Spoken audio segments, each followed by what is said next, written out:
From the Annie E. Casey Foundation, I'm Lisa Hamilton, and this is Casey Cast. Today, we're joined by Ellen Roche, a dedicated advocate for early childhood education and racial equity. Ellen wears many hats. She co-leads the Trust for Learning, a philanthropic partnership supporting ideal learning environments in publicly funded early childhood settings. She's also pursuing a PhD in neuroscience and cognitive science at the University of Maryland. Ellen's background in teaching, research, and philanthropy gives her a unique view on creating ideal learning environments for young children. We'll explore her work in infant and toddler development, discuss the intersection of research and practice, and delve into how we can build more inclusive, equitable learning opportunities. Ellen, welcome to Casey Cast. We're excited to have you here today. Thank you so much. It's really good to be here. I am excited that we get to talk about little kids today. I haven't had many podcasts where we get to talk about early childhood education. So we should start this podcast talking about why early childhood is such an important developmental stage and how that knowledge should shape how we think about early childhood education. Amazing. Thank you for starting with this, because I think when we say early childhood, different people bring different assumptions to that. I think the most important thing that I think about and I want people to think about is that children are born learning. They arrive to us proactively learning. They are curious, they're seeking experience, they're making meaning out of their experiences. They are not sponges, they are scientists. So we think about the sort of full spectrum of the early developmental period as being prenatal to roughly age 8. So that covers an incredible diversity of ways to support kids and families. So it's also a really long and complicated developmental period when you think about being a philanthropist in that realm or thinking about public policy. That is dozens of public funding streams that we can think about, from home visiting programs and early Head Start to childcare to pre-K to elementary school to after-school programs. So it's a real range and can be a puzzle in terms of policy and philanthropy. I'm really intrigued by your notion that early learning actually goes up to age 8. So often we hear people talk about it really more like preschool, that it ends, at 4 or 5 years old. And so I'm really pleased to hear the way you have an expanded view of early childhood. And I love that you said kids are born learning. They're scientists. I think that's a fascinating way of thinking about it. When we think of all the things they've got to learn, how to walk and how to talk and how to feed themselves, there's a lot, as you said, happening during that time. As you said, it's spanning both a home environment and childcare and preschool and elementary school. What makes for a quality early learning experience to support all that different development? Mm-hmm. So I always say you really only need one ingredient to have a learning environment. Anywhere we have a child, the child is learning. Full stop, right? Whether we have intentionally designed that to be a learning environment or not. And you add an adult into the mix, or you add an older peer, or really anybody else into that environment, and you have an educator. So we think about early learning environments as being really anywhere that children are. And the quality piece, right, is a whole other question. So I always like to start with that, just reminding people children are proactively learning. If they are in an environment, it is a learning environment. So what makes for a high quality early learning environment for young children? So I came up as a teacher in like the 2000s. And to start with some of the ways that we have often defined quality. So one of the ways that we've thought about quality sort of indicators in a publicly funded system is something like child-adult ratios or teacher ratios, or the degree that the educator has, right? Whether or not they have a bachelor's degree. It's kind of a binary indicator. And I do think that those are important sort of quick snapshots of the capacity of the adults in a system, but they're not indicators of quality when we think about what we know about child development. So to think about a vision of quality, I think we really want to turn to more of the developmental science side of things, which is what I'm working on in my PhD. So we have so much evidence from developmental science that children learn proactively. They learn through exploration. They are naturally curious. They love to play, and play is a vehicle for learning. It's not something that should be a reward for learning. It's actually how kids learn. And critically, and this is one of the things that I'm really interested in from a research perspective, that high quality early learning environments happen in these responsive, present relationships with other people, right? With adults in their lives, caregivers, family members, educators of any kind. So I really turn to the developmental science to think about quality. And so often the measures that we have don't at all get to that level. And so, one, just to highlight a measure that I think is moving in that direction of really looking at the moment to moment experiences of children in these learning environments. An incredible researcher named Dr. Stephanie Currington and her colleagues, she's based at Boston University, have developed a tool called the Assessing Sociocultural Equity Scale, or the Access tool. And often when we're observing in a learning environment, you have an adult walk in, usually a stranger to the learning environment, with a clipboard or probably at this point an iPad, and they're assessing these sort of indicators. And one indicator of a high quality environment might be the amount of like back and forth teacher talk, right? That interactive serve and return language rich environment that we want for young children. What the Access tool does is, instead of just counting, okay, how much sort of back and forth talk was there in the classroom, they're looking at a deeper level at the individual experiences of children. So I think that's where we need to move in terms of actual sort of practical measures of quality, both much more individualized, more moment to moment level. And I'll say, like, as much as we need the sort of quantitative tools, when you walk into what we call an ideal learning environment, it actually feels different. So I also think we can trust our intuition at some level. And parents know that, right? When they're looking for childcare, teachers know that. When I was interviewing at schools, you walk in and you get a feel, right? And I don't think we should ignore that. I study emotion, and I think that the feeling of a school is really incredibly important, and we can't always capture that quantitatively. That's fantastic. One of the most powerful things you said is that children learn in relationships. And we do work across quite a developmental continuum at Casey, from prenatal through adolescence and beyond, but certainly through adolescence, which ends around age 24.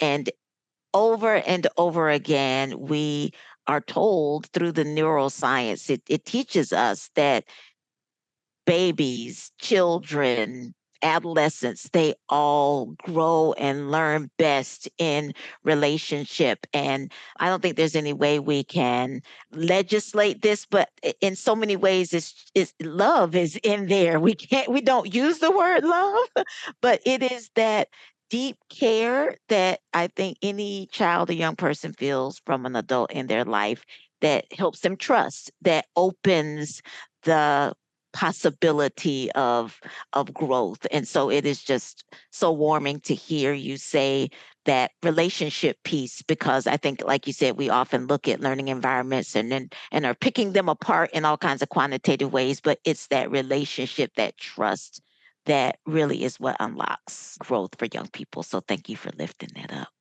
Yeah, it is so important, and you're pointing out something that I think is a real opportunity for people, who are funders or in the policy space, to find ways to measure how families feel, how educators feel, whether there is a feeling that my child will genuinely be like loved up on in this learning environment. We put out a report a couple years ago that is a compendium of existing early childhood measures, and sort of did a crosswalk with how they align with these 9 principles of ideal learning environments that we use as our lens.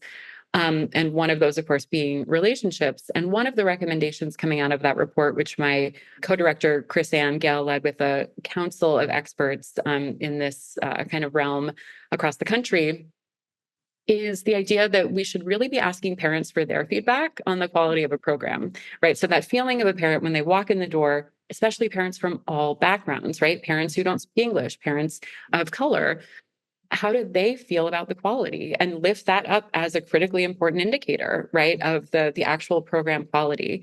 There is some evidence that families, on average from lower income backgrounds, may choose smaller home-based family childcare centers Mhm. over center-based options, even if the quality rating is not the same. And the evidence that those parents provide in terms of why they choose those programs is that they believe their child will be cared for more. Right. It's critically important, right? And we It do not is. always put it at the top of the It list. is. I am a woman of color. I have a daughter of color, and I have seen the dramatic difference between how she was cared for and treated in a Montessori program she went to when she was really young to how she might have experienced educators as she got older and were not as nurturing to her. So I certainly, from personal experience, understand that. You mentioned part of the high quality environment was about sort of cultural competence and making sure they're equitable environments. Could you say a little bit more about what it takes to create spaces where all children and all families feel welcome? So the first principle of the sort of principles of ideal learning environments is racial linguistic ability inclusion. And I think the aspirations that we have in this country toward true inclusion and truly equitable experiences for all children are still so far from what children experience on a daily basis. So I don't know that we actually know what it will take. I think we have some of the really critically important foundational ingredients that are not yet in place. One of those, as we know from a lot of research, is that just having educators who look like you, who speak your language, who are from your community, is critically important. So, investing in the early childhood workforce, who are already disproportionately women and women of color, investing in their capacity to stay in the profession is one really, really important way that we know is backed by research in terms of a kind of foundational input in the system. I think raising people's awareness about our own internalized biases, which is a lot of the work that people have engaged in voluntarily or not since 2020, is critically important. But I think, and this is something we talk about, in our racial equity work at the trust, that we don't really have yet a set of best practices for what racial equity pedagogy looks like. Mm. And I think there are many other things, but the most important thing, the foundational thing, is supporting, specifically for racial equity, supporting people of color to lead the way. Like that is the number one ingredient, right? If we're not starting there, I don't think we can figure out the rest of it. Great. Casey supported the development of the first Educare Center in Georgia. Educare is another model that your organization lifts up as a high quality learning environment model. And I've had the pleasure of visiting there many times to see the work that they do. They're embedded in an elementary school. And so when you say early learning happens to age 8, it is wonderful to see this ability for an early learning center facilitate the transition to elementary school in such a place-based kind of way. But one of the novel things I think they're doing there is they are intentional about having male educators of color in early learning settings, which you talked about what the childcare workforce looks like now. But to enable these young children to have warm, nurturing experiences with men of color so early in their lives, they view that as just really an important part of what they're trying to do there. Just curious about your reaction to that, and if you know of other programs that are trying to do innovative things around the early childhood workforce like that. Yes, that is such a great example and question. And I will build on the Educare examples to highlight the work of Jamal Berry, who runs DC's Educare program, which is, again, a absolutely beautiful place to visit. I've had the real joy of visiting there and bringing folks there. They are set up as a demonstration site for policymakers to say, look what's possible when we invest. So Jamal and his team are just incredibly welcoming and so good at telling the story of this. But Jamal is, a man who's been in early childhood for a long time, and he is really invested in this work of lifting up male educators, Black male educators. And I think it's so important. And it's not something that I can say I have a lot of expertise on myself, but the gender disparities in early childhood are Vast. profound. And so on the one hand, it's like I think we want to center the voices of women and women of color who've been doing this work for hundreds of years, uncompensated or undercompensated. And I think that's really, really important. But then what is the broader vision, right? Of like, who gets to be an early childhood educator? And do we value this profession? And, we want to lift up this role in our country as something that is one that people aspire to and want to get into and are in it because they love working with children, but also are revered and respected and compensated.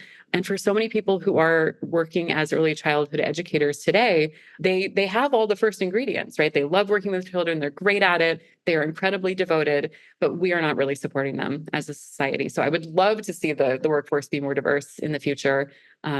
So yeah, all kids have educators who look like them and have a diverse array of educators. That's awesome. Wonderful. Well, we clearly get why early childhood is important, but everyone doesn't. I'm curious how you help a range of people, whether parents or funders or policymakers, understand the importance of this time in a young person's life.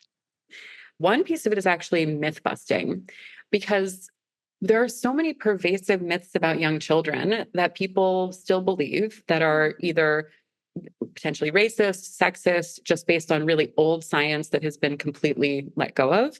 One example is this idea that I think we've mostly moved past, but that because we don't remember our early childhoods, that it's sort of this like, who cares what happens during that, Mm, right? Because it's like, yeah, they're not going to remember this. If you're two, it's fine. The opposite is true, right? These early years are foundational in terms of all the sort of systems of development that are coming online. The myth that early childhood educators are basically babysitters. mm. They're still paid typically like babysitters. So this is a pervasive myth that is driving policy.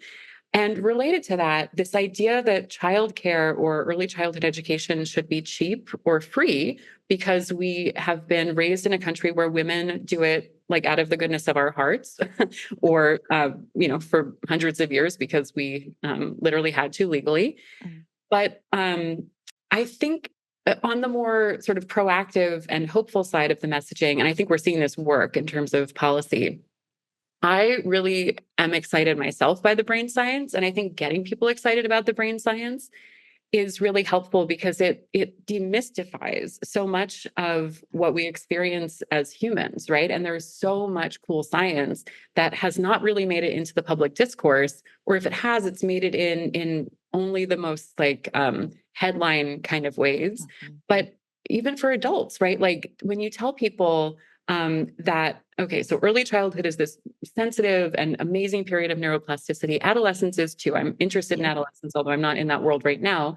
And I love that you said that it ends at 25, which I recently learned. It kind of blew my mind and also explained some things about my own It's very hobbies. illuminating. Yes, I too have become a brain science geek over the Yes. years. It is fascinating.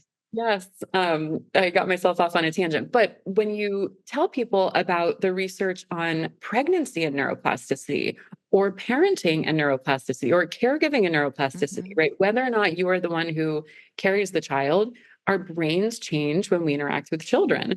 I think the brain science is so cool and goes such a long way toward helping people understand the magic of development and what's possible for people. One myth bust that I'd love to hear you talk about as a foundation that does a lot of work around adolescence and has invested heavily in adolescent brain science. There has sometimes been an over promotion, maybe, of early childhood in the sense that everything we need to do happens by the time they're 5, and children are sort of a foregone conclusion after that, that there's no further investment needed, there's no more growth and development that happens. We know that's absolutely wrong, but has the early childhood field done anything to try to dispel that myth? None of us give up on our own children at 5, but I think some people have used early childhood science to, in some ways, sort of build a narrative in that way. I feel that I sometimes fall into this, or I see myself approaching that sort of myth where I almost say things like the first 5 years are the most important, or, when we sort of reify the very earliest years, and implicitly we're saying like, and after that, Who don't. cares? Um, Not at all. And so I think, and I don't know that we have the messaging like quite right on this, but one of the big challenges, especially having come from more of the K-12 space and now being in early childhood, is that even as advocates and as funders and as policy people, we're in our own silos working on these things, right? If you're thinking about reaching the children who've been historically most disinvested in, you're thinking about big programs like Head Start and Early Head Start. And those are very specific with their own sort of policy opportunities and limitations. We do a lot of work in that area, led by my colleague, Tasha Blaylock at the Trust. And when you're thinking about, middle and high schoolers, you actually have a much narrower range of policy intervention opportunities, but they're much bigger, right? And you have sort of a bigger chorus working on them, I think. So that's one challenge. I don't know how to fix it, but those of us who care about development trying to at least get out of our own way a little bit in these sort of behind the scenes silos of policy and philanthropy, or even if we're in those silos, having some shared messaging around what's possible, as humans. And so one of the ways that we are trying to talk about this, and I don't think we've got it quite right, but really emphasizing that human development is this thing that's unique to our species. It happens over our entire lifespan and it happens in relationship. And so we think a lot about how to support educators who are adults of some level. Some of them are probably still in their late adolescence if we're counting that up to 25. And the adult development that is possible when we get together and figure out what we want for our children. So I think we need to be talking more about sort of like species level development and what makes humans cool. And we're cool at all parts of our lifespan, right? And we have like our roles to play as we go through these different periods. But I think that's part of it. It's like more, who are we as humans? What do we want for ourselves? And babies are adorable. So that also does not hurt the early childhood advocacy. Absolutely. Well, there's been lots of news these days about the childcare crisis and the lack of access and affordability and quality issues around childcare. Talk to us about the interplay between childcare, early childhood education. Are they the same thing? Are they different things? And as we try to solve this childcare crisis, how do we need to be thinking about that in the context of learning, not just care? Yeah, so this is such a conundrum for our country right now. And the language often obscures, I think, what's really important. So we tend to use the phrase early learning environment to refer really to any environment where children are, but particularly publicly funded early learning environments. And childcare childcare can encompass a range of those publicly funded contexts. But really what childcare means for parents and families on a day-to-day basis, of course, childcare is necessary throughout development, but especially in those first couple of years of life, it is so expensive, so hard to access. And even if you can access it, really hard to access those high quality early learning environments in a childcare setting.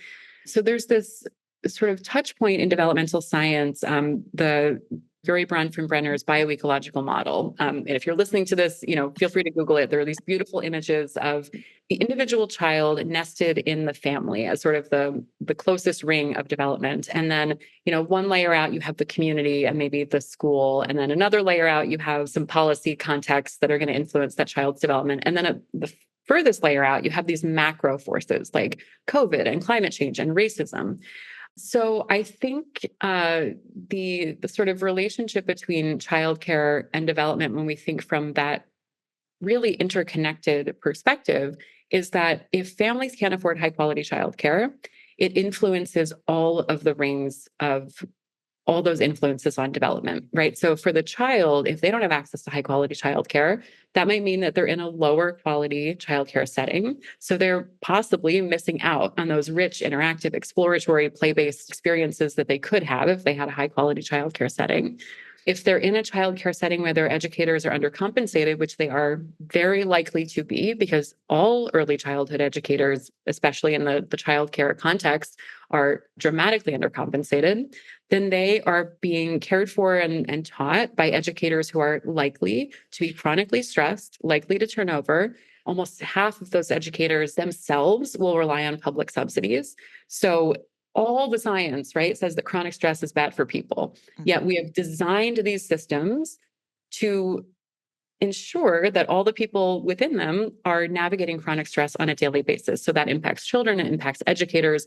And then if a family can't find childcare, we have tons of research on what that means for women's employment, for closing wealth gaps, intergenerational effects, right, of not having childcare. So childcare specifically, I think, is this fulcrum policy, particularly before kindergarten, when so many families, depending on your state, have no access to publicly funded childcare of any kind.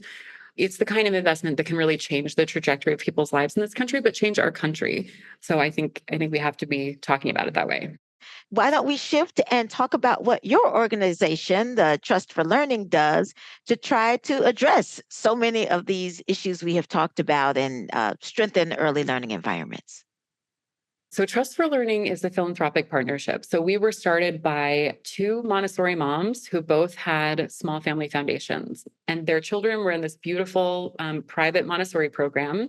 And at their foundations, they were being approached and asked to support programs for children that looked nothing like the high quality environments that their children had. And so that gap, that question in their minds around why are funders being asked to support what often looked like more authoritarian, more overly academic, more restrictive learning environments for lower income children and children of color is the way that the trust started. And we are now a small but mighty band of philanthropic funders who are united by this vision of racial equity and inclusion and these developmentally informed early learning environments that we call ideal learning environments, broken down very simply into these 9 key principles: play, relationships, racial equity, the importance of adult development, as I mentioned, the importance of the physical learning environment as the third teacher, and a few others. So we're really banded together by this mission and vision. And the way that we work is really at 2 levels that are pretty interconnected. And we've evolved this theory of change over now almost 15 years. But we make direct investments in learning environments around the country. So we are giving grants to Head Start centers, to pre-K programs, to childcare programs as they work, because they are interested in moving more toward this vision of ideal learning environments. So wherever they're starting from, we can give them money to train their educators, purchase new supplies, renovate a classroom or a learning environment. So just moving toward these aspirations that they also share, but don't always have the resources to create.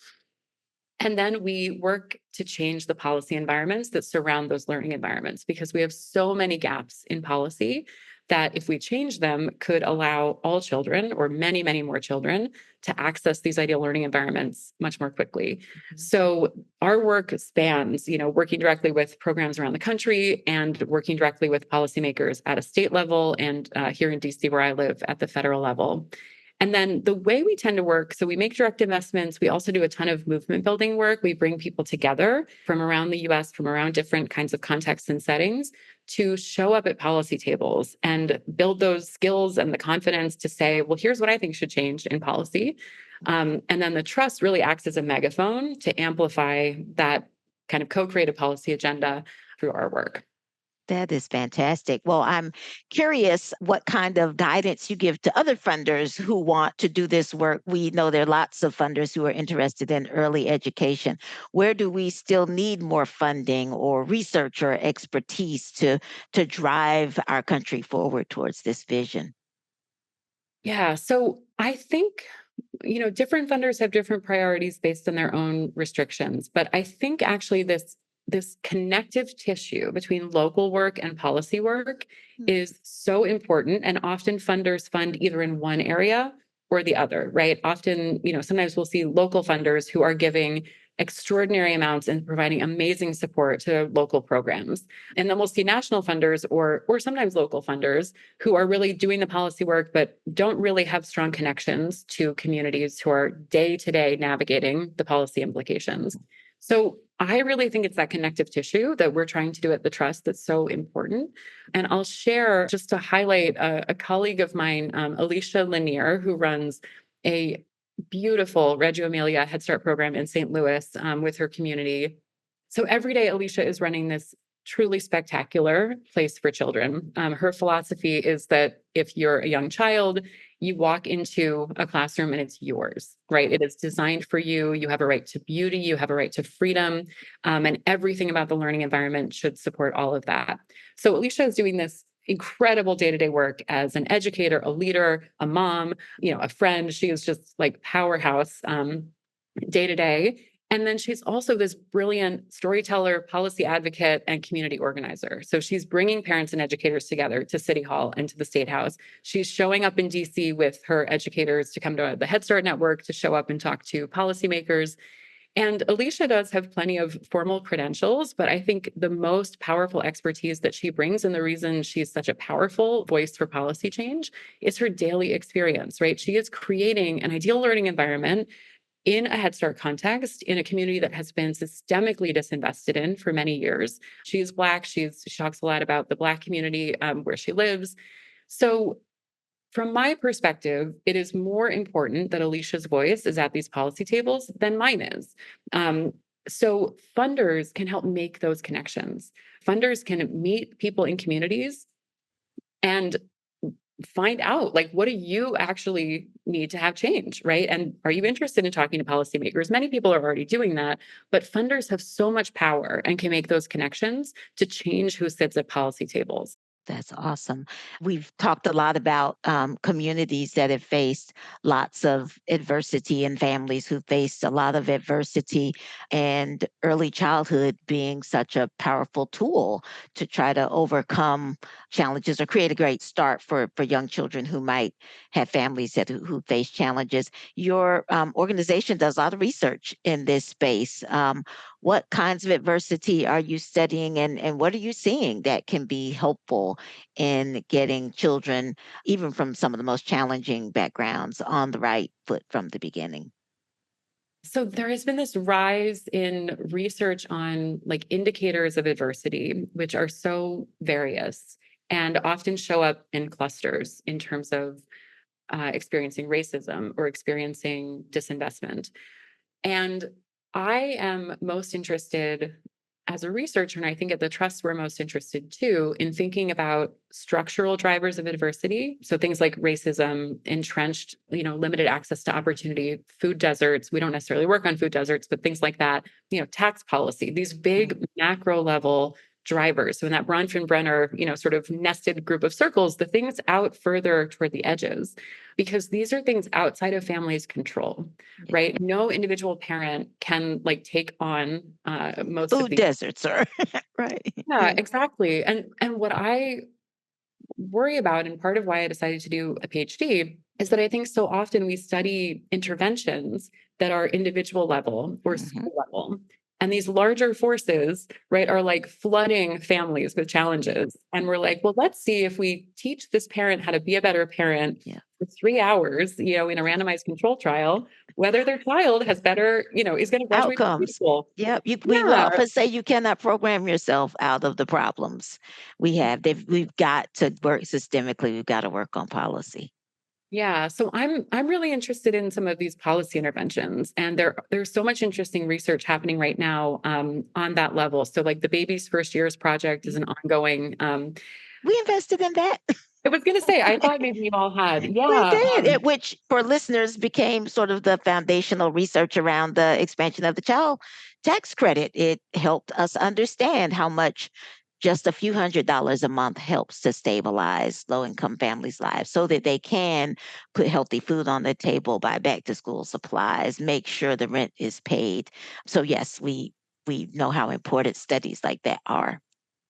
yeah. So those kinds of things are also things, as you all have, right, that funders can help get a pilot off the ground, can help do some of that research that then maybe builds into a larger study. So I'm really interested in those kind of structural intervention research projects that then become the basis for policy. And I'm running a study now where we are looking at what's called neural synchrony between parents and young children. And this is a very new world of research, but basically, we know that our brains synchronize to some extent under different conditions. And there is some evidence that stress changes those patterns of parent-child synchrony. But it's still all very new. It's still all fairly mysterious. And one of the things that I found in looking at literature reviews is that the vast majority of the people who've been in these neural synchrony studies are white and are middle to high income. And there are very, very few studies that even include families of color and even include a range of families from socioeconomic backgrounds. Can you explain what neural synchrony is? Is that the child takes on the sort of stress patterns of the parent? What does that mean? So there is a much larger literature on synchrony between caregivers and children outside of the brain. The brain research is like brand new. But from the other synchrony research, people have looked at facial expression synchrony, right? So if I smile, do you smile? People have looked at heart rate synchrony, right? So do our heart rates go up and down together or not? Lots of other different like biological and affective and behavioral indicators of synchrony. And that body of research is much, much, much better established. And there is decent evidence that stress can disrupt very positive parent-child synchrony. But it's complicated, right? Because if you are a parent who is deeply stressed, we probably don't want the child to synchronize with you, right? So I believe that asynchrony, or moments when parents and children are not in sync, are probably very healthy and adaptive. But all that variability gets lost in sort of the big studies that exist. And now we're trying to bridge that synchrony research into the brain, which is what we're trying to do in our study. So it's the cutest thing ever because we put these little brain hats on kids. We have 2 to 6 year olds in our studies, and then their parent wears an identical brain hat and they play games together, they talk to each other, and all the while we're recording continuous neural activity from the scalp. And we're focused on the prefrontal cortex, which we know is like expanding rapidly during these years, supporting executive function, emotional regulation, language, supports all kinds of stuff.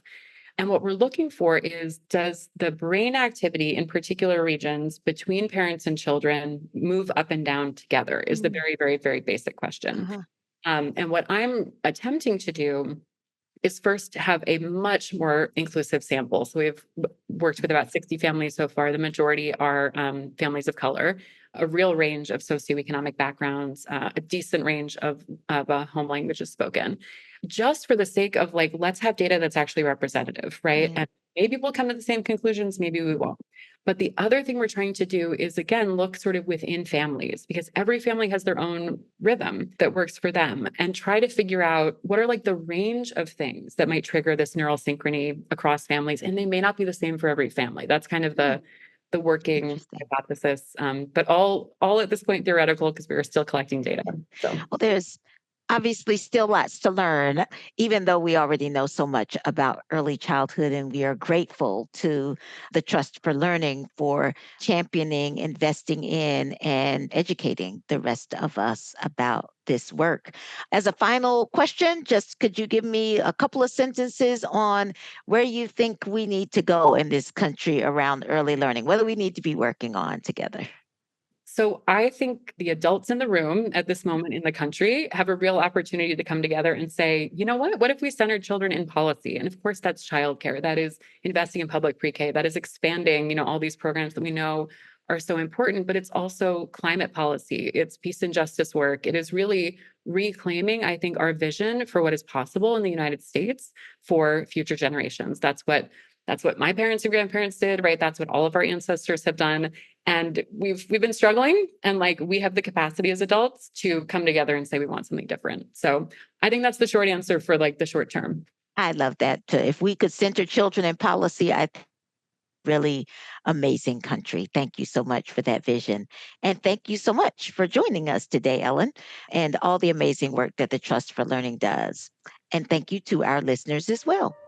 If you liked our conversation, please recommend us on your favorite podcasting app.